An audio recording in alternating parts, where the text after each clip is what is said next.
Wall yoga takes yoga to an entirely new level, one that sometimes is even upside down. Hi, I'm Veronica with WatchMojo.com, and today we're learning more about this form of yoga and all its added benefits. How is wall yoga different from practice that we do on the ground? Well, number one, it's an added prop. So if you've ever practiced with props are meant to support you to go deeper into your practice. It's a really good anchor point for certain areas of the body, for instance, the pelvis. A lot of times in the poses we say, drop the weight of the pelvis down. Well, here with the wall, you're being anchored to the wall, so you really get that sense of stability in the pose. We use it a lot for inversion, so for whatever reason, if people can't bear weight going upside down on their head or on their shoulders, then the yoga wall is a great way to get the benefit of an inversion without compressing the spine or the joints. If someone's never done yoga before, is this a great way to get started? It is an advanced practice, so we recommend, the way that we treat it here is we consider it to be a level 2 restorative practice. So we usually suggest that you start with restorative yoga, which is traditionally a floor-bound practice where you stay in the poses passive for anywhere between 3 to 10 minutes, supported by props.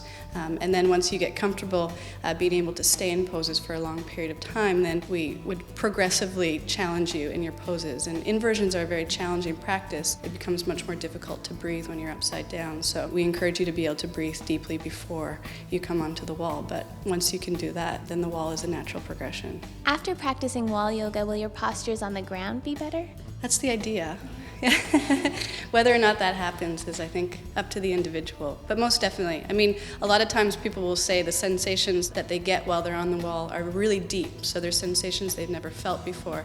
And that's just because it's more difficult to do it without the wall. So you get these sensations, you feel them, they become an experience. So when you go back to working on the floor, you know what you're sort of searching for inside the body. Can you take us through a typical class? Well, I always start people floor-bound. So we would start on the ground, get people into their breath, into feeling their body, and sort of progressively take them onto the wall. We would come onto the wall, but then we come off the wall, go back onto the wall. So there's this sort of play between what does the wall do, but then how can you take that information and put it into the poses that you do in your regular yoga class. And then, of course, we would gradually build to a climax pose, either a deep back bend or a long-held inversion, and then in the end come down and relax and cool the body off, prepare for Shavasana. How do people get over their fear of falling out of this harness? Well, it happens pretty instantaneously, I would say. Usually about one class on the wall, you realize that the wall is very sturdy.